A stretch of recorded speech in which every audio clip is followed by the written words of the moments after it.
Hola, ¿cómo estás? Soy Jorge Alejandro, tu profesor de Mecánica Racional. Bien, la clase de hoy, bueno, vamos a arrancar con la unidad número 5. Finalmente, ya era hora, de dinámica del cuerpo rígido. Habíamos visto en cinemática del cuerpo rígido bueno, que valga la redundancia, el cuerpo rígido es un sistema de puntos materiales. La particularidad que tiene es la condición de ligadura que tienen estas partículas, que bueno, que para nosotros es la condición geométrica de la rigidez y que según la ley de movimiento derivará en la condición cinemática de la rigidez, y a partir de ahí podíamos desarrollar los patrones de movimiento representativos de todo el sólido, como la velocidad angular y la aceleración angular, en el caso de que exista una rotación, y también estarán las componentes de velocidad y aceleración de traslación, ¿no? El movimiento más compuesto era la rototraslación y, bueno, sin embargo, el análisis al que habíamos llegado, ya sea por parámetros absolutos o relativos, consideraba únicamente el estado de movimiento, consideraba únicamente el estado de movimiento de este sistema de partículas, ya sea continuo o discreto, pero de vuelta, el estado de movimiento en general, o para ser más abarcativos, al igual que con dinámica del punto material, nos importaba la velocidad como el cambio de la velocidad y la aceleración como el cambio de estado de movimiento, y nos importaba también la cantidad de movimiento, ¿sí? La cantidad de movimiento involucra la masa del cuerpo, ¿sí? Y bueno, la dinámica, tratando de complementar a la cinemática, trata de estudiar las causas de movimiento. Así como nosotros estudiamos las causas de movimiento en la dinámica de las partículas, bueno, acá vamos a estudiar las causas del movimiento en el movimiento de un cuerpo rígido, ¿no? Así que bueno, el propósito sería ese, ¿sí? Lo que agregamos como nuevo, ahí con los principios de Newton, fundamentalmente hablando del segundo principio, haciendo mención a la suma de las fuerzas exteriores como la derivada de la cantidad de movimiento respecto del tiempo. Y bueno, para sistemas de masa constante, a lo que habíamos llegado, a que la suma de las fuerzas exteriores era igual a la masa por la derivada del vector velocidad respecto del tiempo para cualquier sistema de referencia. Esto no quiere decir que no vamos a seguir usando esta expresión en el caso de que exista alguna masa variable dando vueltas por ahí, pero para empezar a hablar de dinámica del cuerpo rígido, sugiero empezar a tratarlo de esta manera para ver a qué expresiones podemos llegar y tratar de entender ahora cómo vemos esto desde el punto de vista de la rotación, ¿sí? Vamos a pensar, ¿sí?, como agregamos este término de masa, este elemento representativo de inercia en la dinámica de las partículas, a ver cuál será su equivalente en cuerpo rígido, considerando el nuevo grado de libertad, ¿sí? El nuevo grado de libertad en esta instancia, que es la rotación. Por supuesto que van a existir parámetros de traslación a considerar, pero lo nuevo, ¿sí?, lo que nos va a tratar de inquietar un poquitito en principio va a ser el grado de libertad de rotación. Entonces vamos a ver cómo podemos estudiar a esta masa o a este sistema de masas en este grado de libertad de rotación, ¿de acuerdo? Vamos a pensar en primera instancia, ¿sí?, en un eje de rotación, ¿sí? En un eje de rotación podemos simbolizarlo con este grado de libertad, con una posible velocidad angular llegado el caso. Vamos a pensar en el eje AB, ¿sí? Vamos a pensar que este eje de rotación es una varilla rígida, no importa su masa.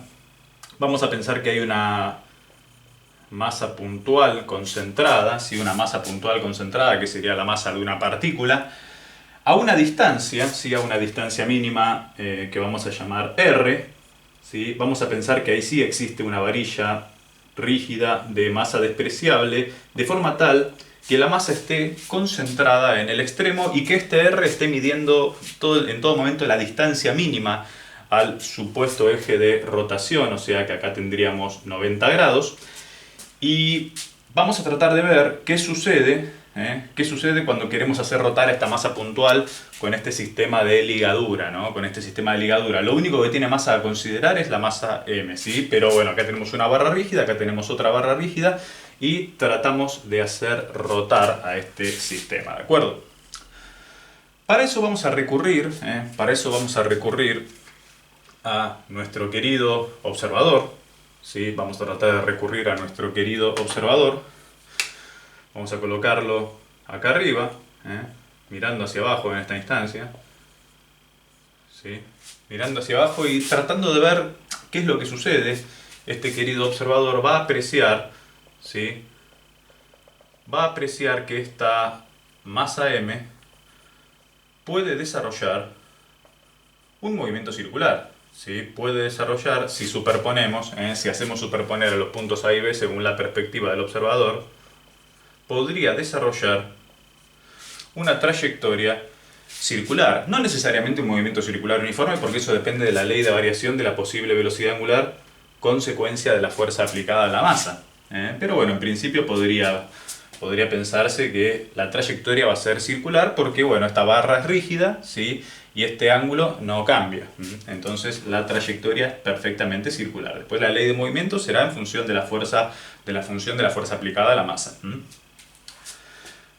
Desde el punto de vista escalar, lo que dijimos recién, bueno, vamos a colocar la expresión vectorial, ¿no?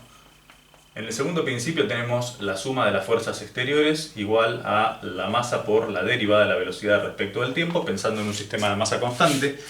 Vamos a tratar de pensar qué es lo que sucede, si nosotros ahora le aplicamos una fuerza a esta partícula, pero considerando que esta partícula está en condición de ligadura con lo que hemos mencionado antes. Hay una barra rígida, otra barra rígida de masa despreciable, entonces la partícula está confinada a desarrollar una trayectoria del tipo circular.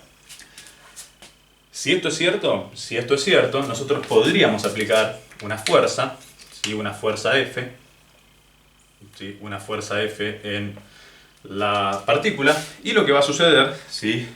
Es que parte de esta fuerza va a ser absorbida por el vínculo. En algún momento determinaremos las reacciones de vínculo, ahora no importan, las reacciones dinámicas de vínculo.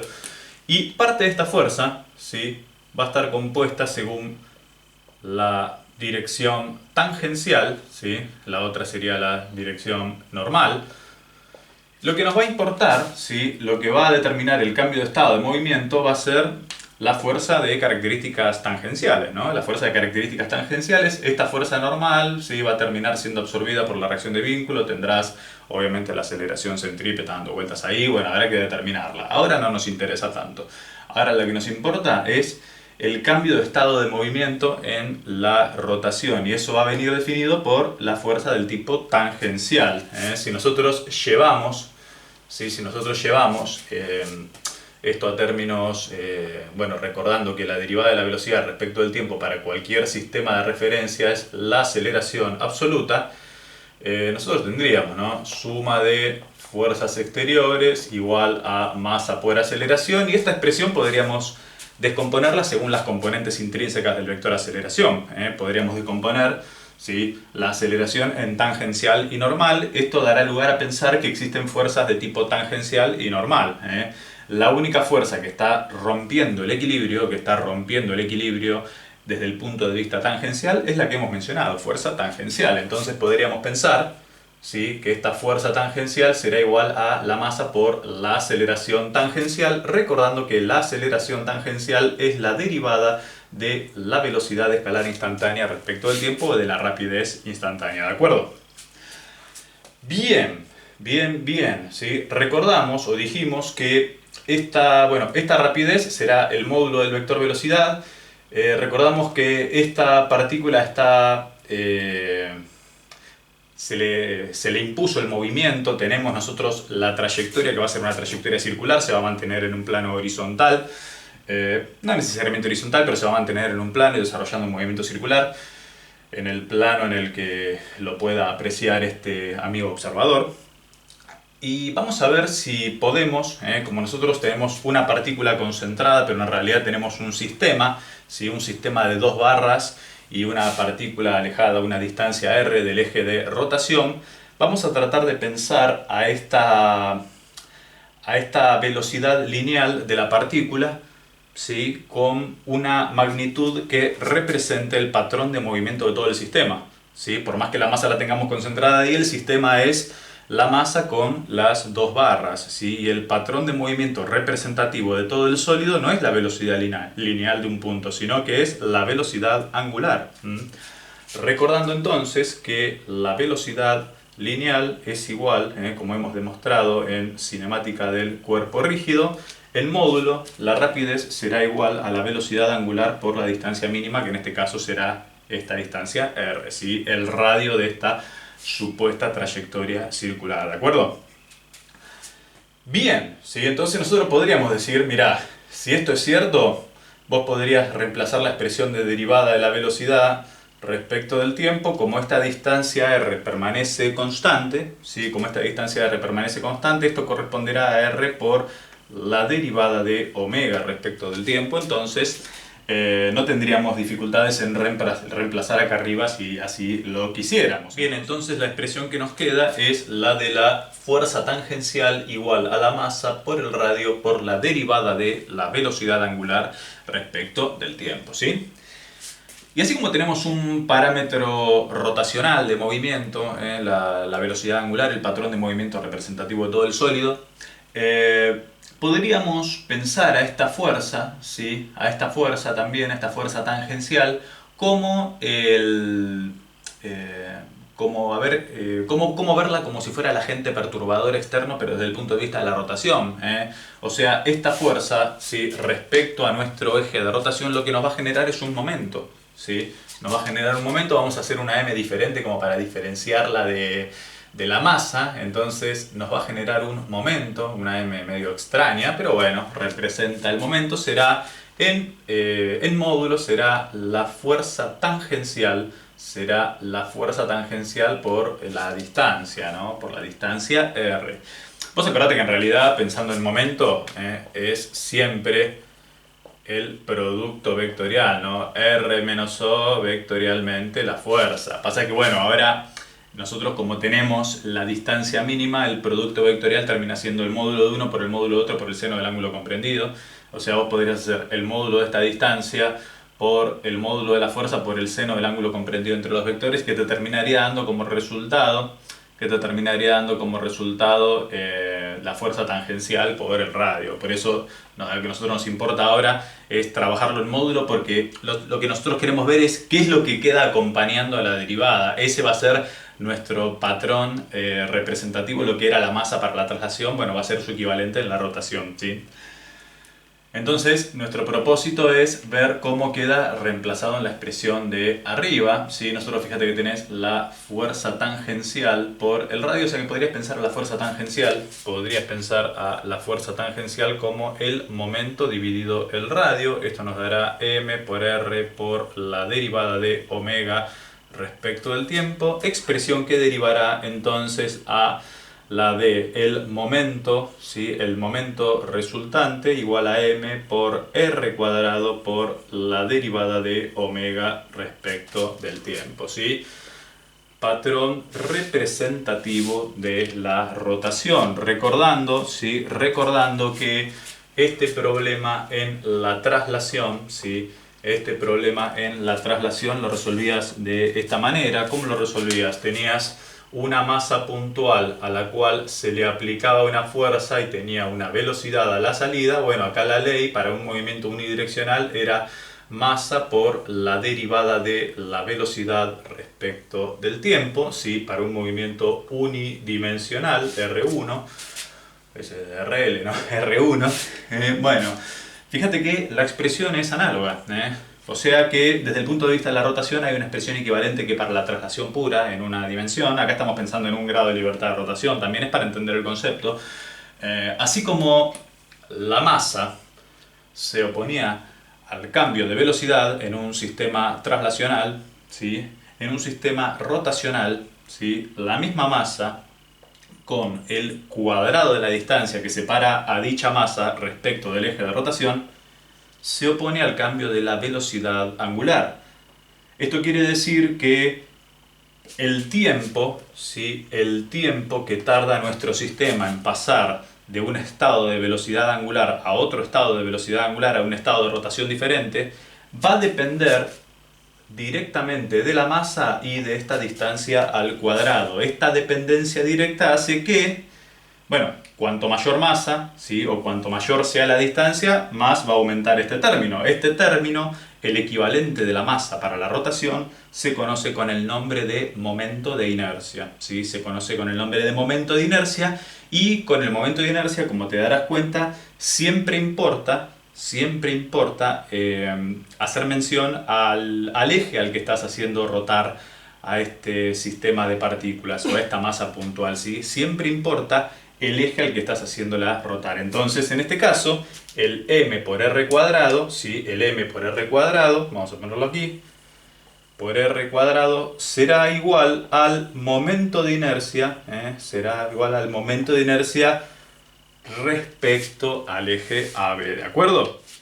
Bien, entonces tenemos la expresión, ¿sí? La expresión del momento de inercia respecto al eje AB para una masa puntual apartada a una distancia r de nuestro eje de rotación, ¿sí? Recordamos que es, como dijimos hace rato, la capacidad que tiene nuestro sólido, nuestro sistema, de oponerse al cambio de velocidad angular o de ser acelerado, ¿no? De pasar de un estado de velocidad a otro, ¿sí? La capacidad que tiene de oponerse a ese salto de velocidad angular es el momento de inercia, ¿sí? Bueno, obviamente que nosotros no tenemos una partícula aislada, nosotros tenemos un sistema de partículas en términos generales. Si pensamos con el mismo concepto a este sistema de partículas, estas 6 partículas o las que sean participando, apartadas una distancia r de nuestro eje de rotación, ¿sí? O sea, R1, R2, R3, bueno, las que sean, ¿sí? Cada una tiene su distancia respecto al eje de rotación, entonces nuestra expresión, ¿sí? Nuestra expresión de momento de inercia tratará de superponer todos estos efectos individuales en un grupo de sistema de partículas, o sea que la expresión representativa para el sistema de partículas, con el mismo razonamiento que antes, será la sumatoria desde I, desde I igual a 1, ¿sí? Hasta n, hasta las que sean, de m sub i por r sub i al cuadrado, siendo m sub i la masa puntual de cada una de las contribuciones de masa, y bueno, y r sub i la distancia al eje de rotación, la distancia mínima. Recordad que cada una de estas distancias está a 90 grados, cada una de estas barritas está a 90 grados respecto del eje de rotación, para que siempre esté midiendo la distancia mínima, ¿de acuerdo? Bueno, ¿sí? Tenemos la expresión para una masa puntual, ¿sí? Para cuando toda la masa está concentrada en un punto. Tenemos la expresión para un sistema de partículas, ¿sí? Donde están todas las contribuciones de masa, ¿sí? Un sistema de partículas discreto, porque estarían masas concentradas en estos puntitos característicos. Vamos a pensar en una expresión, ¿sí? Vamos a pensar en una expresión representativa de un sistema continuo de masa, ¿sí? Cuando la masa se distribuye a través de un continuo, cuando la masa se distribuye a través de un continuo, la expresión cambia un poquitito, pero el concepto se mantiene, ¿sí? ¿Cuál es el concepto acá? ¿Sí? El concepto es que cada una de estas masas, ¿sí? Cada una de estas masas va a contribuir, ¿sí? A su oposición al cambio de la velocidad angular. Vamos a pensar en que tenemos una rotación en este sentido. Vamos a pensar que tenemos una rotación en este sentido. Vamos a pensar en que cada una de estas masas está desarrollando una trayectoria circular, como es lo que realmente está haciendo, ¿sí? Vamos a pensar en una distancia r a cada uno de los elementos de masa diferencial, ¿sí? Ahora acordate que estamos en un continuo, en una distribución continua de masa. Entonces, haciendo mención a esto, si queremos determinar el momento de inercia de todo el sólido, tendríamos que hacer a esta expresión, ¿sí? Aplicarle el límite, ¿sí? Y cuando le aplicamos el límite cuando estamos haciendo una suma de infinitos términos, ¿sí? Una suma de infinitos términos, todos estos, que tienden a cero, lo que estás haciendo es una integral definida, ¿sí? Y como vos acá tenés un cuerpo, ¿sí? Tenés un cuerpo con una distribución continua de masa, la integral que vas a tener que hacer va a ser una integral de volumen. Va a ser una integral de volumen, ¿sí? O sea, una integral triple, ¿sí? En términos generales, del r cuadrado por diferencial de masa. Y vos fíjate que obviamente cada uno de estos elementos, ¿sí? Cada uno de estos elementos de diferencial de masa que puedan llegar a aparecer en el sólido van a ir, es decir, su distancia al eje de rotación es diferente, no tiene por qué ser igual, solamente hay un conjunto de elementos que tiene la misma distancia, armando un cilindro, pero un cilindro hueco, ¿no? Pero un casquete cilíndrico. Pero hay otros elementos adentro o afuera de ese casquete cilíndrico que tienen otra distancia. O sea que claramente este R va a ser función. ¿Sí? Va a ser una función que va a depender de la geometría del sólido. O sea, lo que va a importar, ¿sí? Lo que va a importar en el cálculo del momento de inercia es, por supuesto, la masa, ¿sí? Por supuesto, la distribución de masa y también la geometría de la configuración, llevando esta expresión un poquitito más a términos geométricos, ¿sí? Más tangibles. Lo que vamos a tener, ¿sí? Lo que vamos a tener va a ser, a ver, una dependencia del tipo volumétrica, recordando que el diferencial de masa es igual a la densidad por el diferencial de volumen, por el diferencial de volumen. Le ponemos una V exagerada mayúscula para no confundir con la velocidad escalar instantánea de antes. Lo que tendríamos, ¿sí? Lo que tendríamos es que el momento de inercia respecto al eje AB será entonces la integral triple, ¿sí? De la densidad por la distancia al cuadrado, por la distancia R puntual de cada una de las contribuciones de masa al cuadrado, por el diferencial de volumen. Y todavía no podemos dar garantía, ¿sí? Todavía no podemos dar garantía de que esta distribución de masa sea uniforme. En términos generales suele serlo.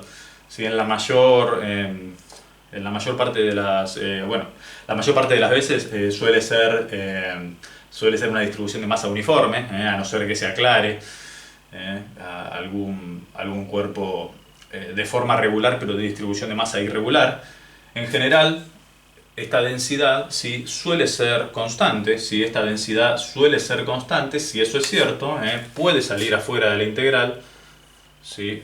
Puede salir afuera de la integral en el caso de que lo pusimos mal.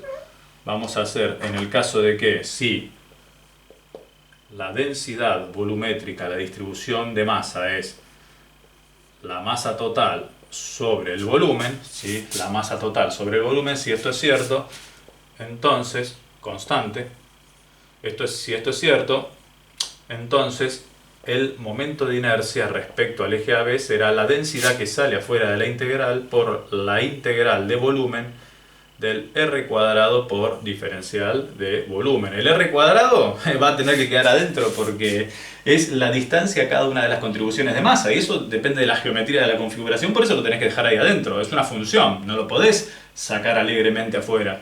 Si no te quedaría una integral pura de volumen y sería más sencillo. Pero bueno, esta sería la expresión del momento de inercia de un cuerpo con una distribución de masa uniforme. ¿Sí? Como la gran mayoría de los problemas nos va a tocar utilizar esta expresión, ¿de acuerdo? Bueno, en términos generales, ¿sí? Para las coordenadas cartesianas, ¿sí? Tendremos que el diferencial de volumen será el producto de diferencial X, diferencial Y por diferencial de Z. Y bueno, llegado el caso, en función de la geometría del cuerpo que tengamos que desarrollar, pasaremos a otro sistema coordenado y tendremos que adaptar el diferencial de volumen correspondiente, ¿de acuerdo? Bien, vamos a ver algunos ejemplos de cómo usar esta expresión del cálculo del momento de inercia de un cuerpo, El primer ejemplo es, bueno, el más sencillo, el de una varilla delgada. Vamos a pensar, en este caso, por ahí no es un cuerpo con volumen, ¿sí? Porque su espesor o su radio o su diámetro es despreciable. O sea, si quisiéramos hacer rotar, ¿sí? Si quisiéramos hacer rotar a la varilla, ¿sí? Respecto del eje Y, no nos presentaría ninguna dificultad, ninguna oposición al salto de velocidad, ¿sí? Pues, haciéndolo rotar sobre su generatriz. Bueno, no habría ninguna oposición porque su radio es despreciable. Entonces el momento de inercia, ¿sí? El momento de inercia respecto al eje Y va a ser igual a cero. Va a ser igual a cero. No así el momento de inercia respecto del eje Z o respecto del eje X. si quisiéramos hacer rotar la varilla respecto al eje Z o respecto al eje X, la varilla es una distribución uniforme de masa en este caso. La queremos hacer rotar respecto de su centro de masa, su centro geométrico que coincide con su centro de masa porque la distribución de masa es uniforme. De ser así, bueno, tendríamos que plantear la integral. Recordemos, ¿sí?, que bueno, la varilla tiene una masa total m, ¿sí?, y su longitud es L, como se está aclarando ahí. En función de cómo colocamos el sistema de referencia, como lo estamos colocando en el centro de masa, tendríamos menos L sobre 2 en Y y L sobre 2 en Y como los extremos de esta varilla, ¿de acuerdo?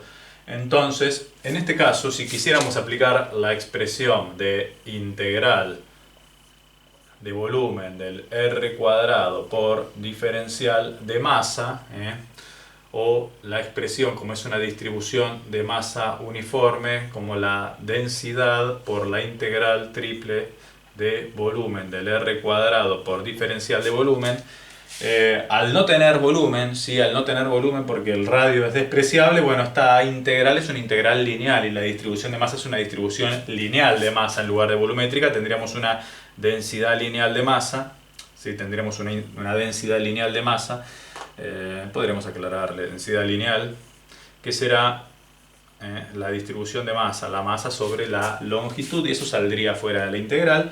Y por supuesto que el resultado de esta integral será una integral lineal, no triple, ¿no?, una integral simple. Entonces el momento de inercia respecto a X o respecto de Z será este m sobre L, que es esta distribución de masa uniforme que sale afuera de la integral, por la integral entre menos L sobre 2 y L sobre 2 del R cuadrado, que sería la distancia a cada una de las contribuciones de masa. Y eso en este sistema de referencia, ¿cómo se mide? Con Y, ¿sí?, con Y. Entonces será de Y al cuadrado por diferencial de Y, ¿sí? Ahora, cuando queremos calcular el momento de inercia respecto al eje X y respecto al eje Z, estamos tratando de pensar qué resistencia nos presenta hacer rotar la pieza, ¿sí?, respecto de este eje o respecto de este eje. Siempre tenéis que aclarar cuando calculas un momento de inercia respecto de qué eje es, no es lo mismo, así que tenéis que tener cuidado con eso. Entonces, esta será la función a integrar. Análisis matemático 1, fíjate que estamos en presencia de una función par. Había uno de los teoremas de fácil demostración que por la simetría par de la función, el cálculo del área podría pensarse, si hay una simetría par y los límites son, si es una función par y los límites son simétricos, cuando tenías una función de estas características, la integral entre, suponte, menos a y a de f de x, diferencial de x para una función par, equivale a pensar en dos veces la integral entre 0 y a de f de x por diferencial de x, ¿de acuerdo? O sea que podríamos poner como límite inferior 0 y multiplicarla por 2. Eso es lo que nos decía este teorema, ¿sí?, de la simetría par de la función y de los límites simétricos. Bien. Con ese criterio, el momento de inercia será entonces 2m sobre L por la integral entre 0 y L sobre 2 de y al cuadrado por diferencial de y, ¿sí? Una integral de una función cuadrática sería la función cúbica al cubo, perdón, sobre 3, al cubo sobre 3. Entonces podríamos decir que esto será 2m sobre 3L por... bueno, ya reemplazando por el límite superior, total el límite inferior vale 0 en una función polinómica, nos quedará L sobre 2 al cubo. L sobre 2 al cubo. Y esto nos dará a pensar, si no metimos la pata en ningún lado, 2 al cubo 8, dividido 2, 4 a favor del denominador, 4 por 3, 12. L cubo con L te queda L al cuadrado, entonces vamos a reemplazar acá como para que lo puedas apreciar mejor, ¿sí?, el momento de inercia para una varilla delgada de distribución de masa uniforme, ¿sí?, de distribución de masa uniforme respecto a su centro de masa, será un doceavo de la masa por la longitud al cuadrado, ¿de acuerdo? ¿sí? Un doceavo de la masa por la longitud al cuadrado. Ese es un momento de inercia de la varilla delgada, por ejemplo. Fíjate que esto podríamos pensarlo, a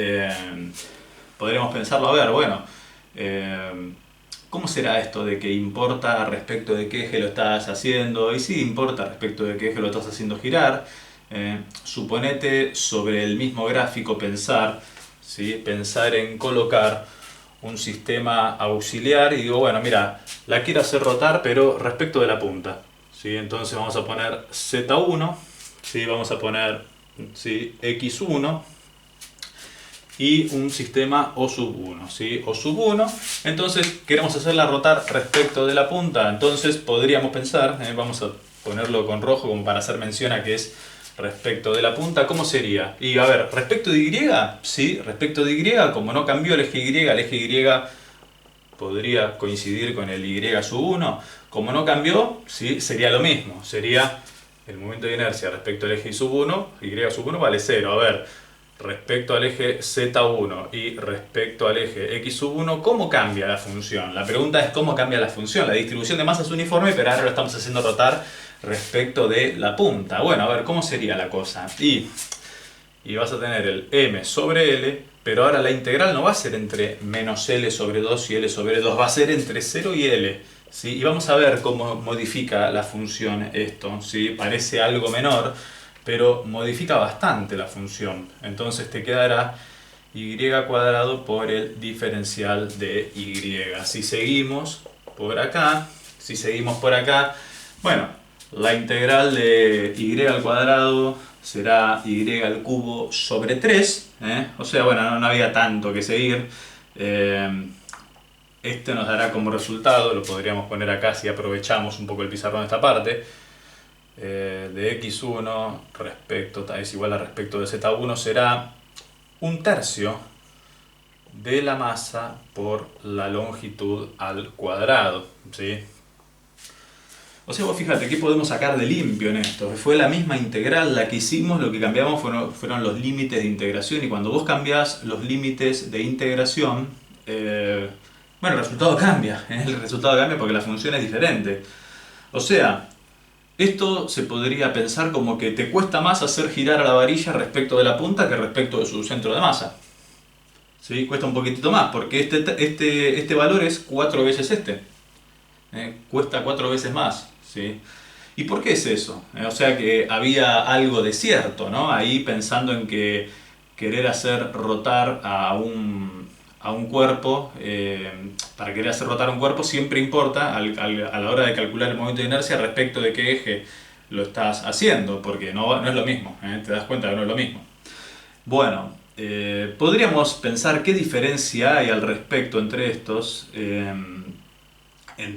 resultados, si nosotros hacemos la diferencia entre el momento de inercia, vamos a agarrar x1, corresponde a z también, pero sí, de x1, ¿sí?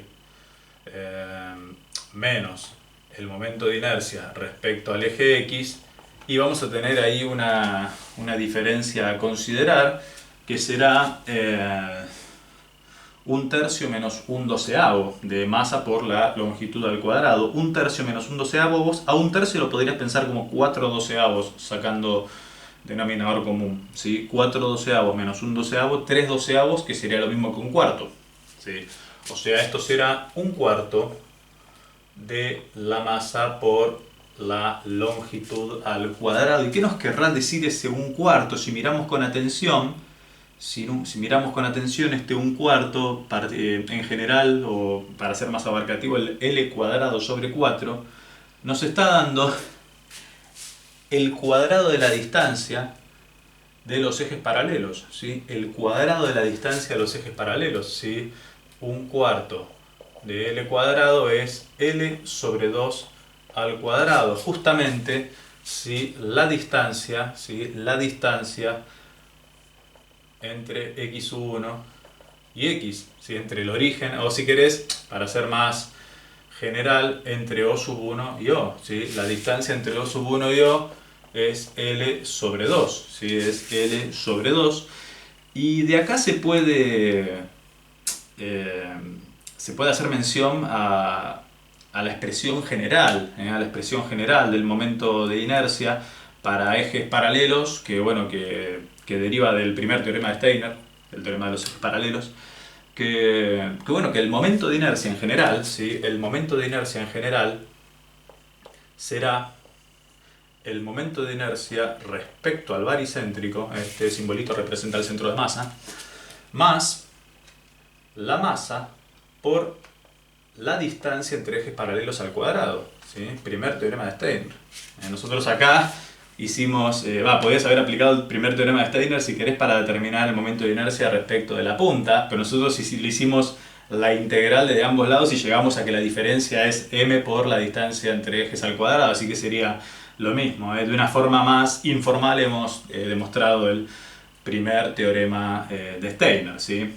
Esto lo podrías pensar en términos generales, podrías pensarlo como que para cualquier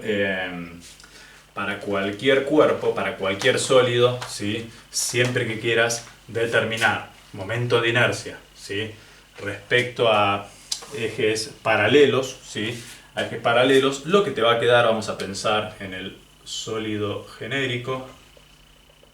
Vamos a pensar en, bueno, no, justamente en esto no, porque esto ya era lo que venimos haciendo. Lo queremos hacer rotar respecto de un eje que difiere del baricéntrico. Como para ser consistentes con la notación anterior, esto será A1, B1. El hipotético eje original representativo del baricéntrico será el eje AB, ¿sí? Donde acá tendríamos estrictamente hablando nuestro centro de masa, ¿sí? Acá tendríamos esta distancia D, susodicha, y la rotación la estamos evaluando respecto a este eje, el momento de inercia, ¿sí? En términos generales para cualquier sólido. Nosotros lo demostramos para la varilla, pero sería para cualquier sólido. Respecto al eje A sub 1, B sub 1 será igual al momento de inercia respecto al eje AB más la masa del sólido por esta distancia al cuadrado, ¿de acuerdo? O sea que vale la expresión y el razonamiento de hecho para cualquier tipo de sólido, ¿de acuerdo? Bueno, otro ejemplo, ¿sí? El ejemplo de la caja rectangular, vamos a pensarlo respecto al baricéntrico. Total, si no fuera respecto al baricéntrico, vos ya sabés cómo viene, siempre que los ejes sean paralelos, Después, si ya viene la caja medio en diagonal, que no coinciden ahí con los ejes principales, bueno, ahí veremos cómo hacer después, ¿sí? Pero bueno, lo importante es que estamos en condiciones de determinar, la caja rectangular, bueno, tiene dimensiones de largo, de ancho y de profundo, A, B y C, y bueno, y el propósito es determinar el momento de inercia de cualquiera de estos ejes. El criterio es el mismo, vamos a determinarlo respecto de uno por una cuestión de practicidad, pero para los otros dos ejes sería lo mismo, ¿de acuerdo? Vamos a determinarlo respecto al eje X. Vamos a ver qué resistencia nos presenta esta caja para pasar de un régimen de velocidad a otro respecto al eje X, rotándolo de esa manera, ¿de acuerdo? A ver, si esto es cierto, bueno, recordemos, vamos a pensar que la distribución de masa es uniforme. Acá tendríamos una densidad volumétrica de masa, que será obviamente la masa por dividido el volumen, ¿sí? El volumen en este caso será A por B por C, no tendríamos dificultades con eso. El diferencial de volumen, como estamos en coordenadas cartesianas, es el producto de los triple diferencial, ¿no? Diferencial en X, diferencial en Y y diferencial en Z. Recordando que la expresión del momento de inercia es la integral triple. ¿Sí? En este caso, como la densidad es constante, puede salir afuera, ¿sí? La densidad por la integral del volumen del R cuadrado por diferencial de volumen, que será en este caso diferencial de X, diferencial de Y y diferencial de Z. Bueno, ¿sí? Si lo hacemos respecto al eje X, ¿sí? Si lo hacemos respecto al eje X, estamos colocando un observador, ¿sí? Estamos colocando un observador en este eje, ¿sí? Estamos colocando un observador en este eje, vamos a... ahí está, vamos a darle ahí la perspectiva, colocando un observador en este eje. Lo que estaría viendo es esto, ¿sí? Lo que estaría viendo es, bueno, mira, tengo, ¿sí?, la caja, la que no ve es la longitud A, ¿no? Porque esa le sería su profundidad. Lo que ve es C y B como longitudes del rectángulo en función de su perspectiva, de esta cara. Y bueno, si estamos en el eje de rotación, quiere decir que si lo que puede apreciar es Y y Z, este será Z y este será Y, cada una de las contribuciones al diferencial de masa, este R cuadrado en función de esta perspectiva será entonces Y al cuadrado más Z al cuadrado. Me imagino que entendés lo que quiero decir, espero que sí, si no me preguntás. Pero bueno, respecto a esta caja, las contribuciones serán... respecto a este eje serán y al cuadrado más z al cuadrado, porque veamos, la profundidad de x no la aprecia respecto a ese eje. Así que esto nos ayudará a reemplazar un poquitito en la integral. La expresión que nos quedará será momento de inercia respecto al eje x igual a la masa dividido a por b por c, que sería la masa sobre volumen, la densidad volumétrica de masa. La integral de x, ¿sí? La integral de x y sería entre menos a sobre 2 y a sobre 2. La integral de y será entre menos b sobre 2 y b sobre 2. Y la integral en z, esperemos que me alcance el pizarrón, será entre menos c sobre 2 y c sobre 2. El r cuadrado será y al cuadrado más z al cuadrado, como bien dijimos, y por supuesto el diferencial de volumen, ¿no? Lo que nos falta, diferencial de x, diferencial de y, diferencial de z. Fíjate que esta función es determinante, ¿no? Lo que es el r cuadrado, porque no depende de x, o sea que la integral del diferencial de x la podríamos independizar de todo el megombo. Y eso ayuda, porque la integral de diferencial de x te queda x, ¿sí?, entre los límites a sobre 2 y menos a sobre 2, o sea te quedaría a sobre 2 menos a sobre 2, o sea a sobre 2 más a sobre 2 igual a, que se simplificaría con el a que tenemos abajo, con el a que tenemos abajo. Entonces esta parte podemos seguir acá arriba, ¿sí? No quiero borrar el dibujo, pero podríamos seguir acá arriba. Esto sería de esta manera, ¿no? Será, a ver, momento de inercia respecto al eje x, lo vamos a expresar como para que te quede, a por b por c, la integral entre menos a sobre 2 y a sobre 2 de diferencial de x por todo el megombo, ¿no? Entre menos b sobre 2, b sobre 2, menos c sobre 2 y c sobre 2. Acá estás atado, ¿no? Porque tenés dependencia de y y z, entonces no podemos independizar los diferenciales todavía. Pero bueno, le podemos encontrar la vuelta, como que podés primero resolver uno y después resolver otro, y tampoco pasaría nada. Estrictamente hablando, te quedaría diferencial z por diferencial de y, porque por cómo están ordenados los integrandos, te quedaría... podrías integrar primero la de y. Pero bueno, la cuestión es que esta parte, esta integral, se simplifica con el valor de a. O sea, eso ya quedaría independiente, ¿sí? Ya quedaría aparte y no tendríamos dificultades. Así que esta parte, ¿sí?, esto quedaría simplificado. Eso, bien. Bueno, a ver cómo resolvemos lo demás. ¿Cómo resolvemos lo demás? Podríamos integrar primero respecto de y, ¿te parece? Es una cuestión de ponernos de acuerdo. Integramos respecto de y. Podríamos aplicar el mismo criterio porque a los efectos de integrar y, z es una función constante. Y bueno, podríamos aplicar el criterio de antes, de la función par, ¿no? Cuando vos tenés una función par podés multiplicar por 2 y modificar los límites de integración y te queda más fácil la integral. Es una cuestión de ponernos de acuerdo. Te va a quedar entonces, ¿sí?, quiero decirte que esta integral te puede quedar m sobre b por c por 2 por la integral, ¿sí?, por la integral entre 0 y b sobre 2 de,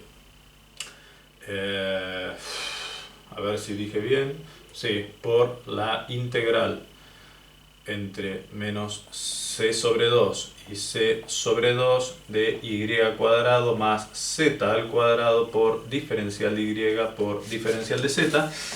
Y bueno, ahora sí podés integrar respecto de y. Bueno, después te quedará la parte de z, ¿no? Pero bueno, lo importante es que la vamos resolviendo de a poco. Integrando respecto de y, esto nos quedará, esto nos quedará, esto nos quedará. Este es el problema de tener el pizarrón reducido, ¿no? No es el mismo que del campus, que va a ser. Pero bueno, así es esto. Bueno, te quedará y al cubo sobre 3 más z al cuadrado por y, ¿no? ¿Sí? Te quedará y al cubo sobre 3. A ver si no hicimos lío. B por c por 2 por la integral entre menos c sobre 2 y c sobre 2 de y al cubo sobre 3, que sería b sobre 2 al cubo sobre 3 más z al cuadrado por b sobre 2. Por supuesto que no terminaste de resolver la integral que falta, la de diferencial de z. Si no metimos la pata, así tendría que ser. Y podríamos acá, fíjate, aplicar el mismo criterio, que esto a los ojos de z, ¿sí? Es una función par también, o sea que podríamos aplicar el mismo criterio poniéndole el límite inferior 0 y multiplicando por 2 otra vez, sí, otra vez.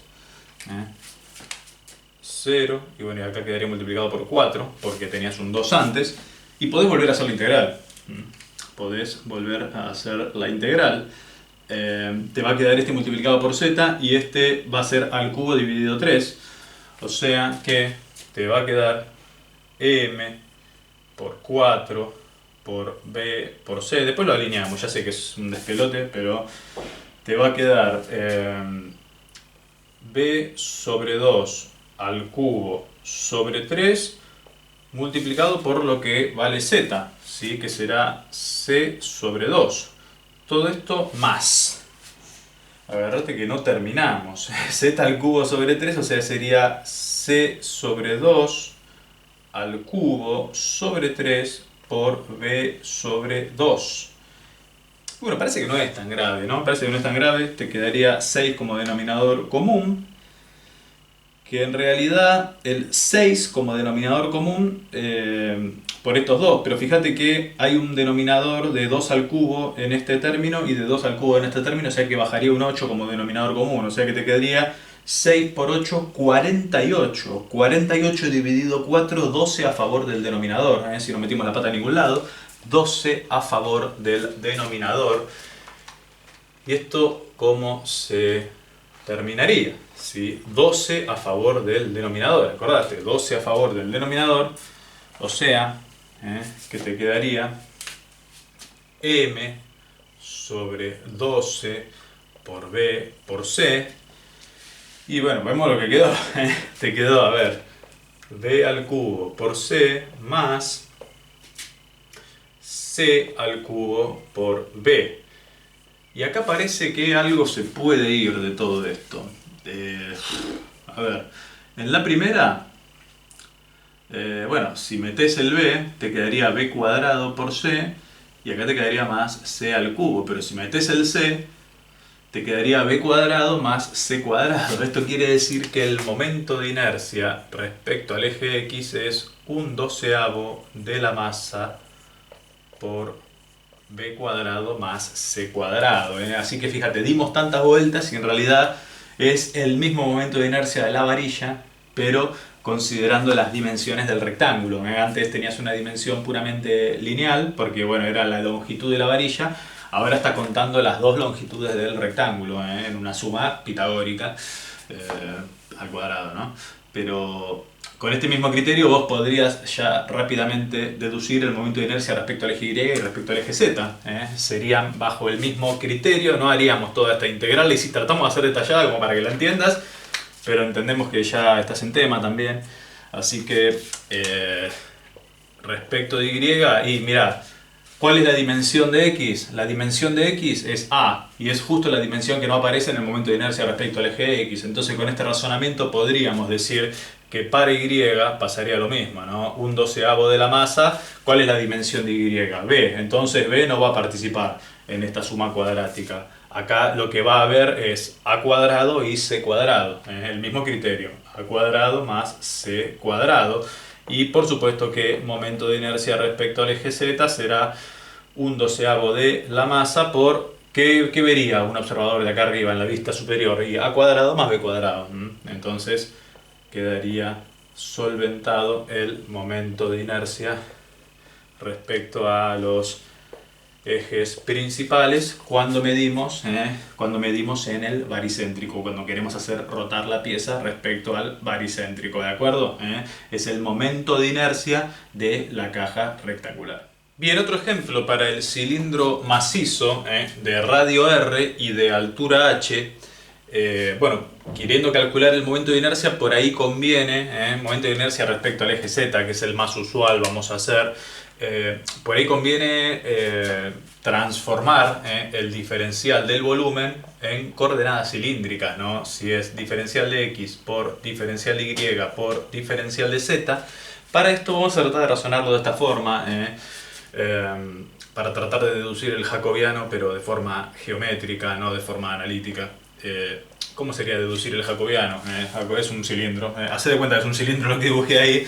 Parece un mamarracho, pero bueno. ¿Cómo sería? Sería pensar en un incremento, ¿sí? Vamos a tratar de pensar en un incremento en las tres dimensiones, ¿sí? En las tres dimensiones. Aquí tendríamos una porción de torta, ¿sí? Una porción de torta diferencial. Si pensamos en hacerle un trapecio circular para ver el incremento parcial, ¿sí? Para ver el incremento parcial de esta división, de esta porción de torta, una porción de la porción, lo que podríamos apreciar en este trapecio circular, en este trapecio, bueno, trapecio con cuerpo, ¿no? Pues este sería el trapecio circular de la cara superior, pero tendría cuerpo, ¿no? Podríamos pensar que la altura sería el diferencial de Z. Esto visto desde arriba, ¿sí? Sería, ahí valga la redundancia, el querido trapecio circular. Tendríamos el diferencial de ρ, pensando que en la coordenada cilíndrica el versor, el grado de libertad radial plano es ρ, y el incremento angular podríamos pensarlo como diferencial de θ. Eso quiere decir, sí, que la longitud de arco incremental será ρ por el diferencial de θ. Entonces, vos fíjate que el diferencial de volumen lo tenemos expresado en función de los diferenciales en las coordenadas cilíndricas, que será diferencial de ρ por diferencial de θ por diferencial de z.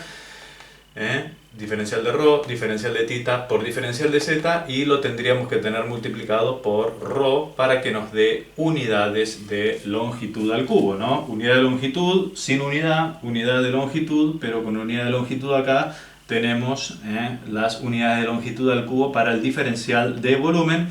Y claramente que acá hemos demostrado gráficamente que ρ es el jacobiano de cambio de coordenadas cartesianas a cilíndricas, ¿sí? Con esta expresión podríamos hacer la integral del r cuadrado diferencial de masa en este sólido puntual. Entonces, ya teniendo claro esto, ¿cómo sería? ¿Cómo sería el cálculo del momento de inercia respecto al eje Z? Vamos a hacer el más usual acá. Y tenés que pensar cómo será la distribución de masa primero, ¿no? La distribución de masa, la densidad, ¿sí? Si es un cilindro macizo de distribución de masa uniforme, podríamos pensarlo como, masa sobre volumen, ¿no? O sea, será masa dividido el volumen del cilindro, que será pi por radio al cuadrado por altura. ¿Sí? Como la distribución de masa es uniforme, el masa sobre el volumen puede salir afuera de la integral, y esto nos quedará como la integral de volumen del r cuadrado, ¿sí? En este caso, ¿sí? Como el r es la distancia al eje de rotación, coincidirá con el ρ en el grado de libertad parcial de las coordenadas cilíndricas. Entonces te quedará ρ cuadrado por ρ, ¿sí? Te quedará ρ al cubo, diferencial de ρ por diferencial de θ por diferencial de z. considerando que la z será entre menos h sobre 2 y h sobre 2, que el θ estará barrido entre 0 y 2pi, y que ρ estará entre 0 y el radio geométrico, ¿no? El radio geométrico. Con esta cuestión, con este criterio, fíjate que son todas integrales independientes, o sea que podés integrar primero lo que respecta a ρ, te quedará r a la cuarta sobre 4, esto te quedará r a la cuarta sobre 4. Después la integral entre 0 y 2pi de diferencial de θ, te quedará entonces todo este en conjunto, te quedará 2pi por r a la cuarta sobre 4, y con la integral de diferencial de z te quedará 2pi por h por r a la cuarta sobre 4, considerando con lo que tenemos afuera, con lo que tenemos que multiplicar, te quedará m dividido pi por radio al cuadrado por h, y ese será el momento de inercia respecto al eje z. A ver, respecto al eje z, a la cuarta con el cuadrado se simplifica, h con h se va, ¿no? Depende de la altura, porque bueno, sería la dimensión respecto al eje que estamos haciendo el cálculo de momento de inercia, como antes. Pi con pi afuera, te quedará 2 con 4, te queda 2 a favor del denominador. Entonces, el momento de inercia, ¿sí?, respecto al eje del cilindro principal, será 1/2 de la masa por el radio al cuadrado, y lo hemos demostrado de esta manera, ¿sí? Es un cuerpo que bueno, se utiliza bastante en todos los problemas de dinámica de rígido, por eso valía la pena que lo tengas ahí para poder solventarlo. Aparece en todas las tablas también, así que, pero bueno, está bueno que puedas hacer la deducción como para entenderlo, para entender este tema del cálculo del momento de inercia en términos generales, ¿de acuerdo? Bueno, vamos con un ejemplo más, el de la esfera maciza. Bueno, tenemos una esfera de radio r y queremos calcular su momento de inercia, bueno, respecto a cualquiera de los ejes, ¿no? Porque bueno, la esfera, al tratarse del cuerpo con simetría perfecta, fíjate que independientemente del eje que quieras hacer referencia, el momento de inercia va a ser el mismo, por la simetría del cuerpo. Bien, vamos a pensar, para tratar de adaptar nuestro diferencial de volumen a las coordenadas esféricas. Al tratarse de una esfera, las coordenadas esféricas son ideales, no siempre es malo trabajarlas. Y bueno, fíjate, vamos a pensar en un diferencial de volumen de la esfera maciza, haciendo mención a la expansión radial espacial, eso es lo que la hace crecer en radio. Después a la variación de ángulo cenital, la variación de ángulo cenital, que es el ángulo de referencia del eje z, el diferencial de phi, y a la variación del ángulo azimutal, que es la referencia en el plano z igual a 0, xy, que es el diferencial de θ, ¿de acuerdo? Si pensamos en esta expansión angular en cenital, claramente que la longitud que estaría desarrollando, ¿sí?, la longitud que estaría desarrollando de alguna manera este cubito infinitesimal será r por el diferencial de phi. Acordate que la longitud del arco es el ángulo por el radio, es el ángulo por el radio, y en este momento el radio es r, ¿sí? Tenemos la expansión radial con el diferencial r, y después quedará la expansión en azimutal con el diferencial de θ, considerando que en realidad respecto de la referencia del eje z, lo que estarías teniendo será r por el seno de phi, no necesariamente r, porque la medida respecto de z será r por el seno de phi, ¿de acuerdo? Es lo que podría apreciar un observador, en vista superior, pensando en este tipo de expansión, ¿no? Si tenemos, ponele, ¿no?, x, y, estamos en el primer octante como para no complicarla demasiado, y lo que podría apreciar un observador en este tipo de incrementos, y lo que importa es este incremento angular desde la vista superior, estaríamos haciendo mención a esto y a esta proyección, lo que estaría apreciando, ¿sí?, es que esta medida, ¿sí?, esta medida valdrá, la medida del segmento valdrá r por el seno de phi, ya estudiado en las coordenadas esféricas. Y si la expansión es azimutal con el diferencial de θ, entonces claramente que este segmento, ¿sí?, va a medir el radio por el ángulo, por eso será R por el seno de phi por diferencial de θ. Entonces nuestro diferencial de volumen, originalmente diferencial X, diferencial Y, diferencial de Z, nos quedará como R cuadrado seno de phi por diferencial R por diferencial de phi por diferencial de θ, siendo R cuadrado seno de phi el jacobiano de conversión de las coordenadas cartesianas a las coordenadas esféricas. Este jacobiano lo hemos obtenido gráficamente, tratando de expresar las longitudes de los incrementos del supuesto cubito infinitesimal que podemos llegar a tener, ¿sí? Entonces, teniendo claro la expresión de diferencial de volumen, se hace más sencillo lo que es el cálculo del momento de inercia de la esfera maciza, ¿de acuerdo? A ver, vamos a tratar de determinarlo. Vamos a tratar de determinarlo.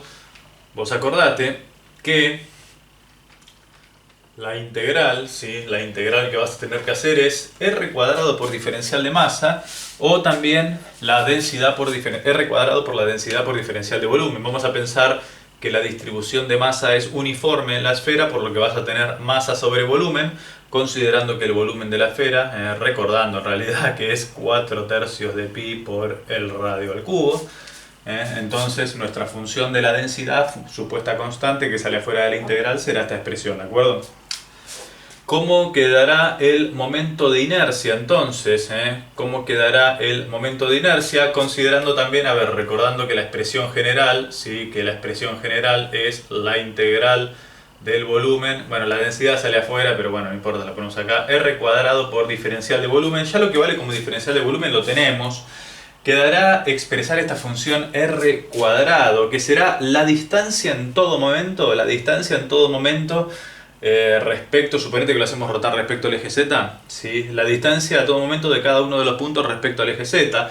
Si pensamos un poquitito, esta distancia en cualquiera de los incrementos parciales de la esfera valdrá, bueno, será esta distancia, esta misma medición, ¿no? Una misma medición en este incremento por aquí, será esta medición por acá, será R por el seno de phi. Entonces, al estar al cuadrado, eso lo tendremos que considerar, ¿de acuerdo? El momento de inercia, entonces, de la esfera, ¿sí?, lo estamos haciendo respecto al eje Z, pero bueno, valdría para cualquiera de los ejes. Será la densidad, o sea, masa dividido 4/3 pi radio cubo, por la integral de, vamos a pensar, la expansión radial espacial, varía desde 0 hasta r, el radio geométrico. La expansión en cenital variará desde 0 hasta pi, porque barre desde 0 hasta 180 grados. Y la expansión en azimutal que da la vuelta completa, entre 0 y 2pi. Muy bien. Del r cuadrado, que dijimos que valía r grande por el seno de phi, o sea, te quedará r cuadrado seno cuadrado de phi, multiplicado por el diferencial de volumen, que contiene también r cuadrado por el seno de phi, por diferencial r, diferencial phi, diferencial θ. Entonces esto nos quedará r a la cuarta, sí, estás escuchando bien, por el seno al cubo de phi. Y si no metimos la pata en ningún lado estaríamos bien, ¿no? A ver, se le quedará diferencial de r, diferencial de phi, diferencial de θ. Entonces, resolviendo cada una de las integrales, ¿sí?, fíjate que hasta son independientes. Podríamos resolver la de expansión radial por separado que las de expansión cenital y azimutal. O sea, podrías resolver 3 integrales simples sin complicaciones, ¿no? Bueno, a ver, la integral entre 0 y r, ¿sí?, podríamos ponerle r final, ¿no?, o r máximo, está bien, pero como para decir que son distintas. Pero vos acordate que si está fuera de la integral está haciendo mención al radio geométrico, y si está acá adentro es la función expansión radial espacial, ¿sí? Así que bueno, nada, eso, tener claro eso. R a la cuarta por diferencial de r entre 0 y r será r a la quinta sobre 5. Tenemos r a la quinta sobre 5 por ese lado, entonces vamos a tratar de ir expresándolo. 4 tercios pi por radio cubo, entonces tendremos r a la quinta sobre 5, ¿sí? R a la quinta sobre 5, por, vamos a hacer el más fácil primero, la integral entre 0 y 2pi de diferencial de tita, que es 2pi, y nos queda la integral entre 0 y pi de seno al cubo de phi por diferencial de phi. De seno al cubo de phi por diferencial de phi. Para que tengas una idea, esto tiene que dar un valor, ¿no? Tiene que dar un valor numérico que no depende de pi. De hecho, vos pensás, si vos recordás la función seno de x, ¿sí? La función seno de x, cuando querés hacer la integral, por supuesto que entre 0 y 2pi las áreas se compensan, pero si vos querés hacer la integral entre 0 y pi, el área te da 2. El área te da 2. Pasa que claro, no tenemos acá seno de x, tenemos seno al cubo de x, o seno de phi, o seno al cubo de phi. Entonces, habrá que hacer la función, ¿sí? Habrá que, una posibilidad es considerar una sustitución del tipo 1 menos coseno cuadrado de phi, y te quedará un seno de phi colgado y harás sustitución por cambio de variable, lo podés llegar a determinar. Lo importante es que esto para la determinación de la antiderivada, ¿no? Que es la forma de la función. La integral definida es un número. Bueno, esto lo podés hacer, ¿sí? Lo podés hacer con esa sustitución que te acabo de mencionar, poniendo, suponete que u es igual a coseno de phi y diferencial de u será, bueno, menos seno de phi por diferencial de phi. Podrás hacer la integral con ese cambio de variable. Te la hago corta, si no tenés ganas de laburar. Esta integral te da 4 tercios.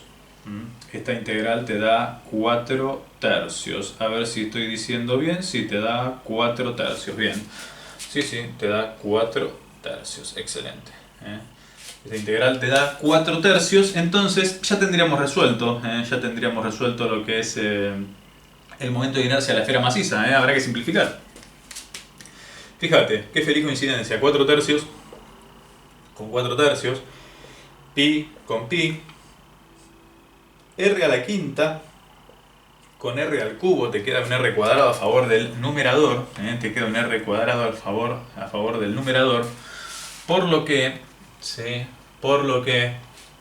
el momento de inercia de la esfera respecto a su baricéntrico, por supuesto, pero vale para el eje X, Y y Z, por la simetría perfecta del cuerpo, es igual a 2/5 de la masa por el radio al cuadrado. 2/5 de la masa por el radio al cuadrado, haciendo mención de que es la esfera maciza, ¿de acuerdo?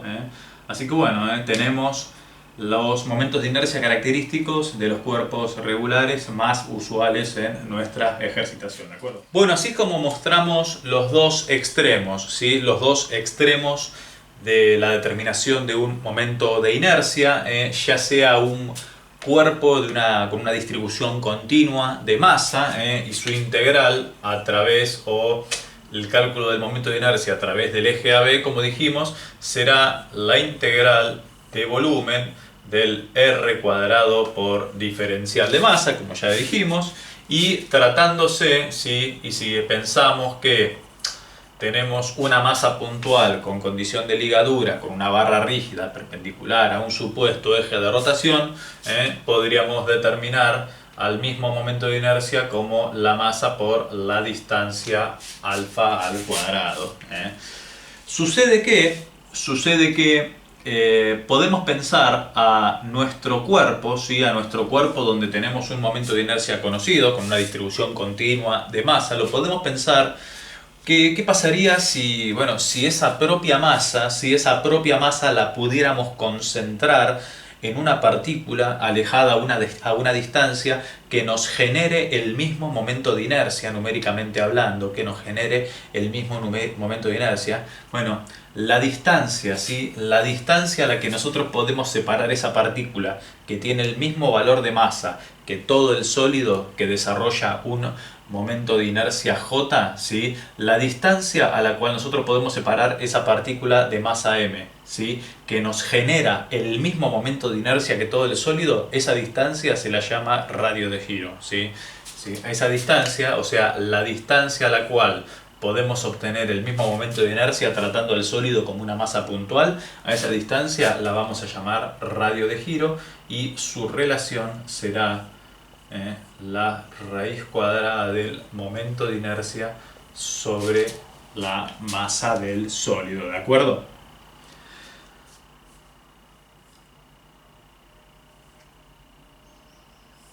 Fíjate que el radio de giro no necesariamente coincide con el radio geométrico.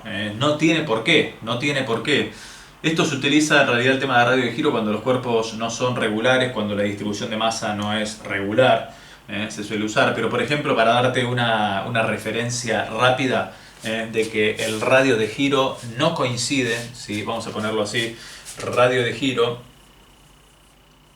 no coincide con el radio, la puta, las dos empiezan con G. Vamos a decir, radio de giro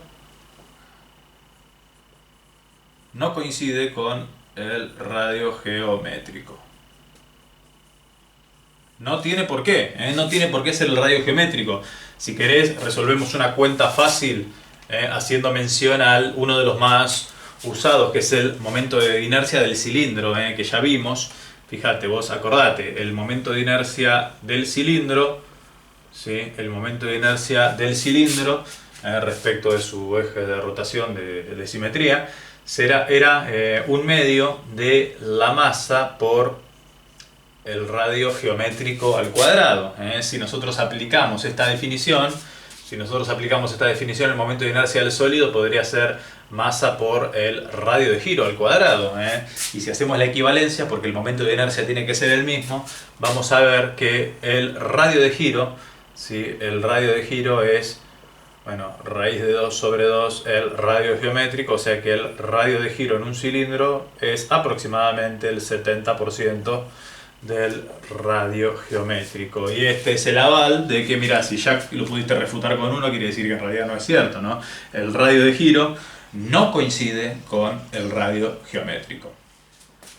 Bien, lo que queremos hacer ahora es establecer una relación, una analogía, una semejanza, si se quiere, entre el momento de inercia de las figuras, el momento de inercia de las figuras y el momento de inercia de los cuerpos. Nosotros recordamos que el momento de inercia de las figuras, en general, era la integral doble a través de toda la superficie del r cuadrado por diferencial de área, ¿no? Siendo el r cuadrado o el r, ¿sí? Siendo el r la distancia a cada uno de los elementos de área que tenemos respecto a un punto, ¿no? ¿Qué es lo que sucede? Nosotros podríamos pensar, por ejemplo, en el caso del círculo,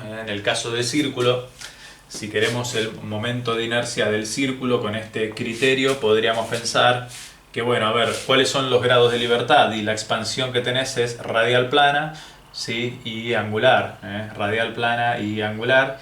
Entonces, transversal sería, ¿no? Entonces vas a integrar entre 0 y r, ¿sí? Y entre 0, vamos a ponerle r minúscula, entre 0 y r y entre 0 y 2pi, un supuesto r cuadrado por el diferencial de superficie.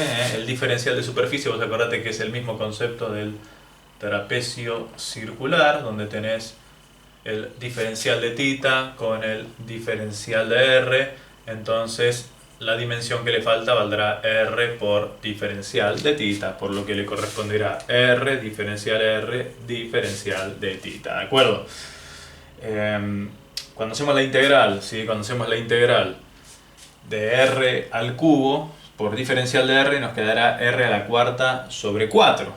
Nos quedará r a la cuarta sobre 4 multiplicado por 2pi, ¿sí? O sea que nos quedará 2pi por r a la cuarta sobre 4. Podríamos decir que el momento de inercia del círculo es entonces pi por r a la cuarta sobre 2. Pi por r a la cuarta sobre 2. ¿Sí? Esto para el círculo. ¿Sí? Esto para el círculo. Sin embargo, podríamos pensar que si vos al círculo, ¿sí? Que estás en el plano, vamos a tratar de hacer un círculo rápido acá como para... un círculo, ¿no? Hacer de cuenta que esto es un círculo, es una figura de análisis. X, Y, se nota que lo hice recién, ¿no?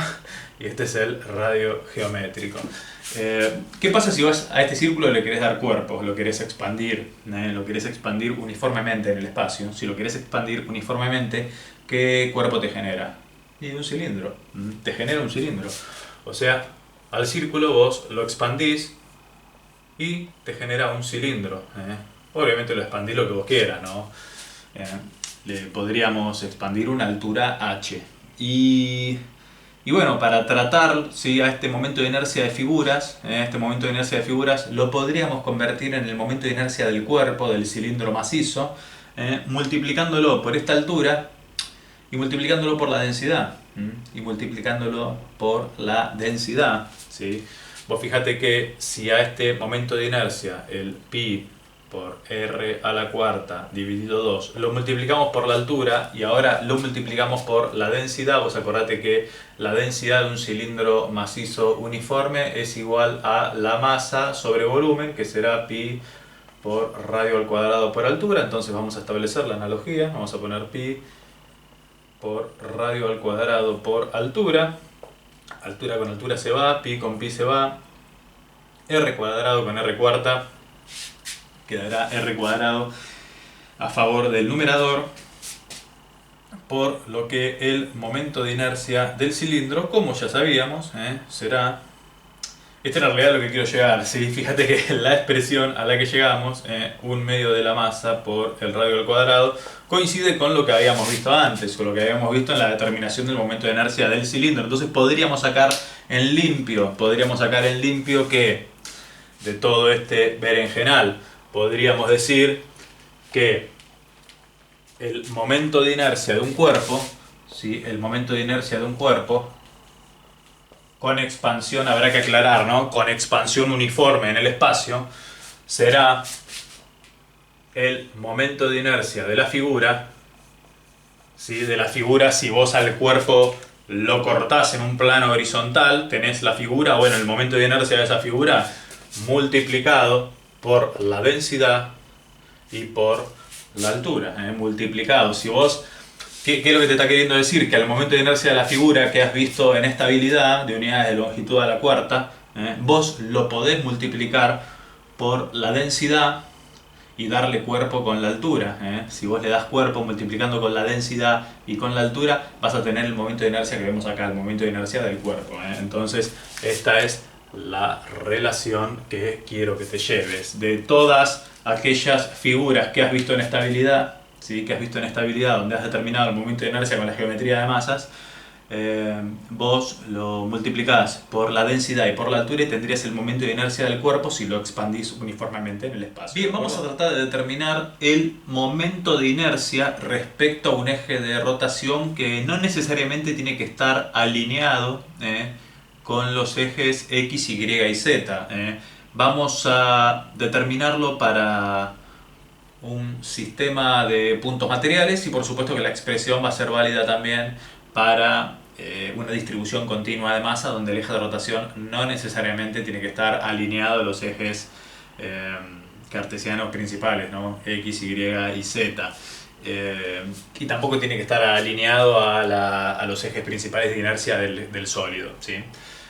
A ver, ¿qué sería esto? Nosotros podemos tener una rotación con componentes X, Y y Z originalmente, recordando que la expresión de momento de inercia respecto al supuesto eje de rotación es la sumatoria de las contribuciones de masa por la distancia perpendicular al eje al cuadrado. Si pensamos en un sistema de puntos materiales, bueno, habrá que aplicar la sumatoria a cada una de esas contribuciones de masa, ¿sí? Fíjate que podemos pensar que lo que es de interés para nosotros es esta distancia, ¿sí? Si nosotros pudiéramos dejar esta distancia en forma de función considerando la posición que ocupa esta masa en el espacio, cada una de las masas, pero bueno, vamos a hacerlo con una sola. Y después aplicaremos la sumatoria, que será lo mismo. Si nosotros nos interesa ver qué posición está ocupando esta masa en el espacio y dejar la distancia de r sub i para poder aplicarlo en la fórmula de una forma amigable, entonces podemos llegar a pensar que este cateto, ¿sí?, será igual a la hipotenusa de este triángulo rectángulo, o sea, este RI menos O en módulo por el seno del ángulo psi, ¿sí? O sea, la expresión que tenemos acá. Y bueno, para poder hacer esto, ¿sí?, nosotros nos conviene o tratar de auxiliarnos en la expresión del vector rotación, pero no por el vector rotación en sí mismo, sino por la dirección, que tiene. Si lo que nos importa es la dirección, podemos afectarlo por el versor asociado, o sea, dividiendo el vector por el módulo, y de esta forma tendríamos los cosenos directores que orientan al vector rotación. Vamos a llamarlo, coseno de alfa lo llamamos A, coseno de beta lo llamamos B, y coseno de gamma lo llamaremos C.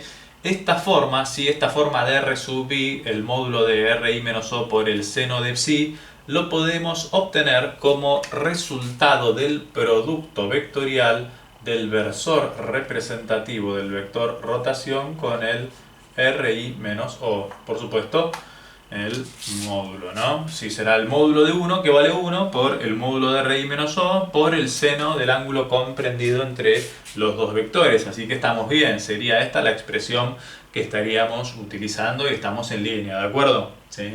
Vamos a ver nosotros si podemos darle expresión a este producto vectorial, recordando que R sub i menos O lo podríamos expresar simplemente como x sub i según el versor i más y sub i según el versor j más z sub i según el versor k. Y bueno, con esta información y con la información del versor representativo del vector rotación, expresado acá con los cosenos directores, podemos armar el producto vectorial y tratar de ver qué queda. A ver, el producto vectorial, si armamos el producto vectorial de omega, ¿sí?, vectorialmente el versor de omega, ¿no?, RI menos O, será entonces, distribución IJK. Habrá que trabajar un poquitito, tendremos A, B, C, X, Y, Y, Z, Y, ¿no? Entonces podemos decir que este módulo, ¿sí?, en realidad lo que nos importa es el módulo al cuadrado, ¿no? Podríamos expresar este módulo al cuadrado y nos quedaría fácilmente así, ¿no? R al cuadrado, seno cuadrado de phi. Podemos expresar, el módulo al cuadrado, ¿sí?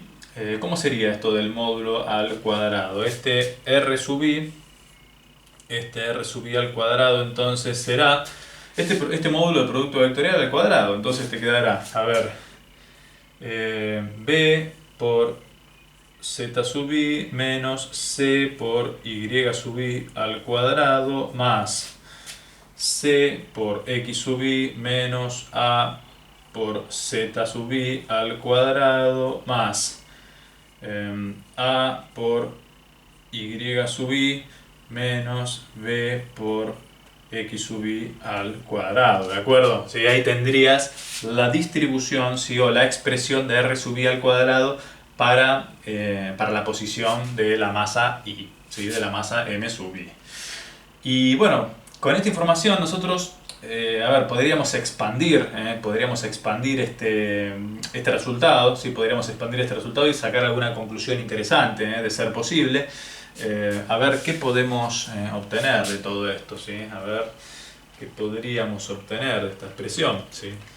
Si es un punto genérico, lo que nosotros tendríamos que hacer, estrictamente hablando, es una sumatoria, ¿no? Nuestro momento de inercia respecto al eje de rotación será la sumatoria desde i igual a 1 hasta n de m sub i por r sub i al cuadrado, y nosotros podríamos dejar expresado este r sub i por lo que decimos que vale. Esto será entonces la sumatoria, ya está claro que es desde i igual a 1 hasta n, ¿no? Por un tema de practicidad, por ahí no lo vamos a poner siempre, pero podríamos expandir lo que dice cada una de estas expresiones. A ver, será entonces, bueno, fíjate, te quedará b cuadrado, z sub i al cuadrado, más c cuadrado, y sub i al cuadrado, más c cuadrado, x sub i al cuadrado, más a cuadrado, z sub i al cuadrado, más a cuadrado, y sub i al cuadrado, más b cuadrado, x sub i al cuadrado, y nos faltan los dobles productos del primero por el segundo, ¿no? En todos los casos nos quedará menos 2 por b por c por z sub i por y sub i, menos 2 por a por c por x sub i por z sub i, menos 2 por a por b por x sub i por y sub i. Y cerramos paréntesis, ¿de acuerdo? Con esta información nos quedaría resuelto, ¿sí? A ver, entonces hay que ver cómo juntamos esto, ¿no? Cómo juntamos esto, a ver qué podemos sacar de bueno, qué podemos sacar de bueno, qué podemos agrupar con qué. Fíjate, podríamos agrupar todo lo que depende de a cuadrado, ¿sí? Todo lo que depende de a cuadrado estará por acá, todo lo que depende de b cuadrado estará por acá, y todo lo que depende de c cuadrado estará por acá. Se me ocurre, ¿no? Como primera medida de simplificación. Podríamos decir, a ver, sí. Entonces me quedo sin pizarrón, pero podríamos completarlo igual. Dale. No quiero borrar. A ver cómo lo podemos expresar. Fíjate, vamos a tratar de resolverlo así. Esta sumatoria puede entrar a cada uno de los términos, ¿no? Si puede entrar a cada uno de los términos, fíjate, en el primero, ¿sí? En el primero te quedará sumatoria de m sub i por todo lo que depende de a cuadrado, te quedará z sub i al cuadrado más y sub i al cuadrado, justo estaba al lado. Z sub i al cuadrado más y sub i al cuadrado sería el r cuadrado visto desde el eje x, visto desde un plano cortando perpendicular al eje x. O sea que el primero de los términos, ¿sí? El primero de los términos contribuye, ¿sí? En la determinación del momento de inercia, el primero de los términos, en la determinación del momento de inercia respecto al eje de rotación, el primero de los términos contribuye a la expresión de bueno, el a cuadrado por el momento de inercia respecto al eje x, por el momento de inercia respecto al eje x. Mientras que el segundo de los términos, el que depende de b cuadrado, o sea, tiene como sumatoria x sub i al cuadrado más z sub i al cuadrado, ¿sí? Sería el momento de inercia cortando, tratando de verlo desde el eje y, porque tiene la suma z sub i al cuadrado más x sub i al cuadrado. O sea, el momento de inercia respecto del eje y por supuesto que el c cuadrado estará asociado al momento de inercia respecto al eje z, ¿de acuerdo? Respecto al eje z. Y bueno, fíjate que nos queda colgado algo más, acá, todos estos cruzados, ¿a qué hacen mención? Estos productos cruzados, ZY, XZ, XY.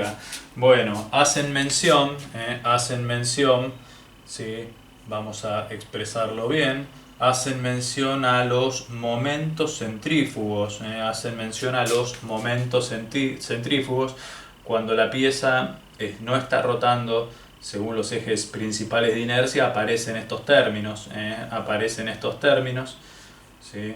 Aparecen estos términos que, bueno, de alguna forma le restan al momento de inercia principal, ¿no? Le restan al momento de inercia principal, te quedará entonces 2 por a por b, le contribuyen negativamente en realidad, ¿no?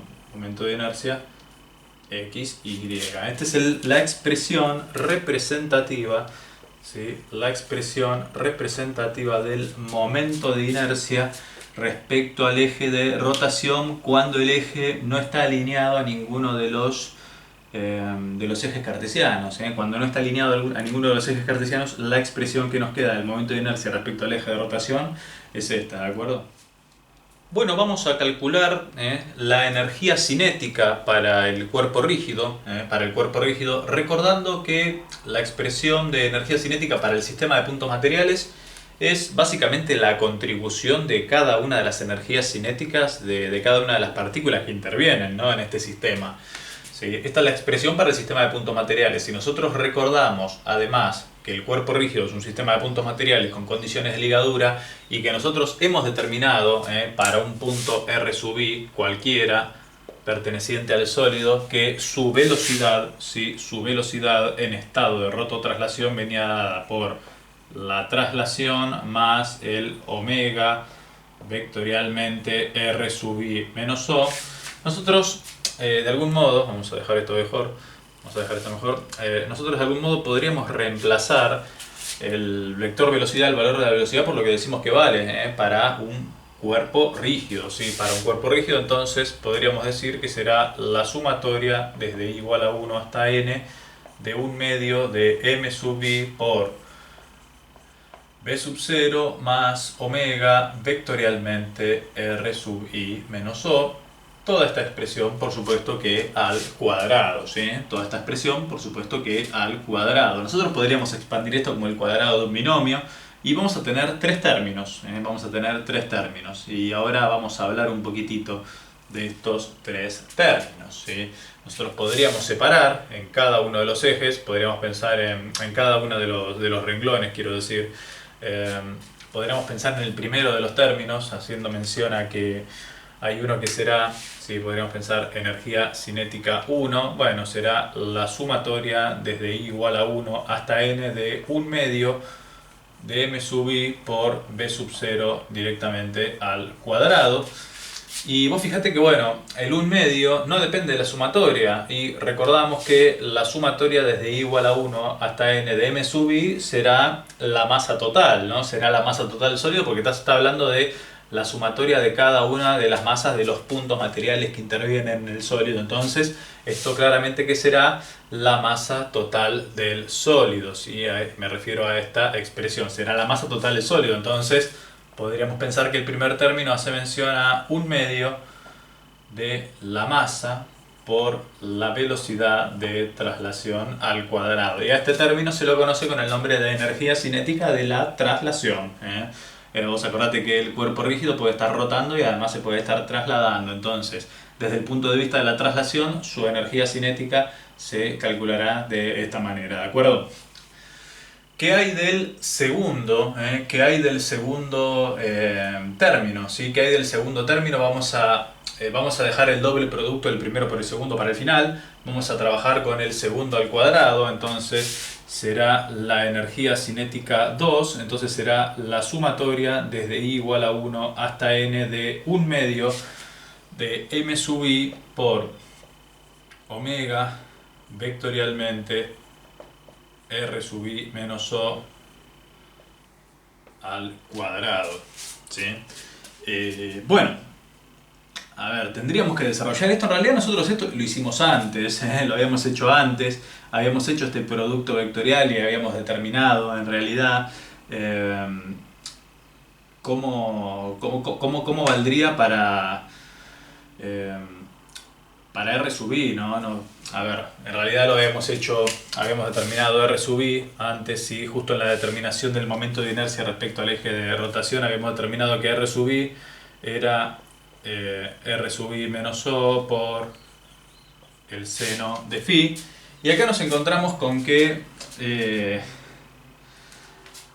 vamos a llegar a la misma expresión pero multiplicado por omega, porque esto era, ¿sí?, el resultado del producto vectorial de omega vectorialmente, el versor representativo de omega vectorialmente R sub i menos O. Pero acá no tenemos el versor asociado, acá lo que tenemos es el vector rotación haciendo el producto vectorial, así que sería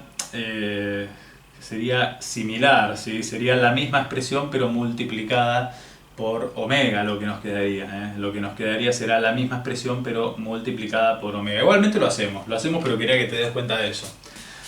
Quería que te des cuenta de eso. Si nosotros queremos hacer eso, queremos hacer este producto vectorial y hacer después el módulo al cuadrado, bueno, lo que tendríamos que hacer es, bueno, valga la redundancia, el producto vectorial, ¿no? Nos quedará omega x, omega y, omega z, x sub i, y sub i, z sub i. Digo que ya lo habíamos hecho antes, por eso quería hacer mención. Fíjate, la primera de las componentes te quedará z sub i, omega y menos y sub i por omega z. La segunda de las componentes, x sub i por omega z menos z sub i por omega x. Y la tercera de las componentes, y sub i por omega x menos x sub i por omega en y. Esto sería el vector. Por supuesto que el módulo será elevar cada una de estas componentes, hacer la suma cuadrática, ¿no? Será hacer la suma cuadrática, encima te pide el módulo al cuadrado, así que haciendo la suma de esta expresión al cuadrado, más esta expresión al cuadrado, más esta expresión al cuadrado, llegarías a la misma expresión que antes, ¿sí? A la misma expresión que antes, a la obtención del momento de inercia respecto al eje de rotación, pero multiplicado por el módulo del vector rotación al cuadrado, o sea, la velocidad angular al cuadrado. Entonces, esta expresión te quedará como un medio del momento de inercia respecto al eje de rotación por el módulo del vector rotación al cuadrado, ¿sí?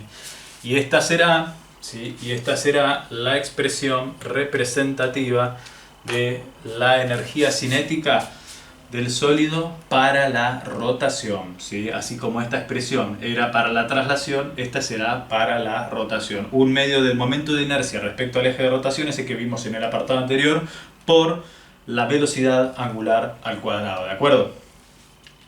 Bien, vamos con el tercero, ¿sí? Energía cinética 3. Energía cinética 3, bueno, a ver un poquitito, a ver, ¿qué será entonces? Sumatoria desde i igual a 1 hasta n de 1 medio de m sub i por b0, ¿sí? Escalar omega vectorial r sub i menos o. Si nosotros nos ponemos a pensar en esta expresión, fíjate, bueno, acá me comí un 2, o sea que seguiría con este 2. Este seguiría. Si ponemos a pensar esta expresión, porque este es el doble producto del primero por el segundo, por eso se simplifica con el 1 medio, ¿sí? A eso me refiero. Si nos ponemos a pensar en esta expresión, ahora sí, esta sumatoria, fíjate, b sub 0, que es la velocidad de la traslación del sólido, no depende de la sumatoria, y el vector rotación tampoco depende de la sumatoria. El vector traslación y el vector rotación no dependen de la sumatoria, y, o sea que lo único que depende de la sumatoria es el r sub i menos o, el r sub i menos o. Y si nosotros recordamos, ahí por sistema de partículas, una expresión que se ha visto en los primeros cursos de física, la posición del centro de masa, ¿sí? La posición del centro de masa, podríamos determinarla, ¿sí? La posición del centro de masa de un sistema de partículas podríamos determinarla como la sumatoria desde i igual a 1 hasta n, por supuesto, de m sub i por r sub i menos o, todo esto dividido, obviamente, la masa total, ¿no? La masa total. ¿Qué queremos hacer mención con esto? Vos suponete que tenés, ¿sí? Tenés el centro de masa acá representado por G, ¿sí? Y tenés un conjunto de un sistema de partículas, ¿no? De un sistema de partículas, entonces cada una con su vector posición representativo. Entonces el vector posición del centro de masa, el representativo de todo el sólido, de todo el sistema de partículas, lo podrías obtener con esta fórmula, ¿sí? Entonces vos fíjate que si a la sumatoria de m sub i entra acá adentro, te quedaría m sub i por r sub i menos o, que sería lo mismo que pensar, entonces, que te quedará, bueno, b0, a ver, te quedará entonces, perdón, te quedará b0 escalar omega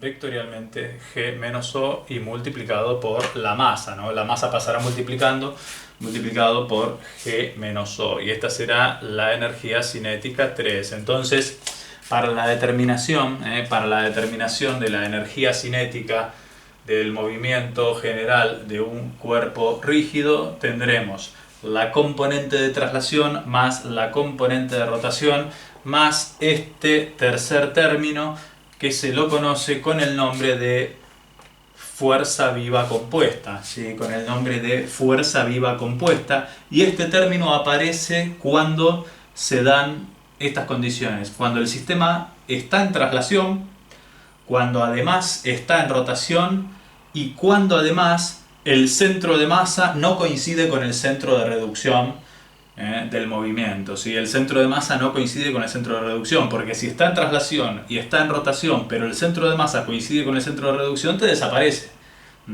Te desaparece. O sea, mencionamos las tres condiciones por las que no tendría que ser cero esto, fíjate. Tiene que estar en traslación, si no, cero. Tiene que estar en rotación, si no, vale cero. Y tiene que el centro de masa no coincidir con el centro de reducción. Si se dan esas tres condiciones, aparece el término de la fuerza viva compuesta. Bien, hemos llegado al final de la clase. Como cuadro resumen, vamos a mencionar todo rápidamente. Hemos demostrado que el momento de inercia es el equivalente de la masa para la rotación, si se quiere, es la aptitud que tiene nuestro sistema para oponerse al salto de la velocidad angular. De alguna forma presenta esa oposición, ¿no? La representa con la masa y con la distancia, ¿sí? Con la distancia que separa a esta masa del eje de rotación al cuadrado, ¿no?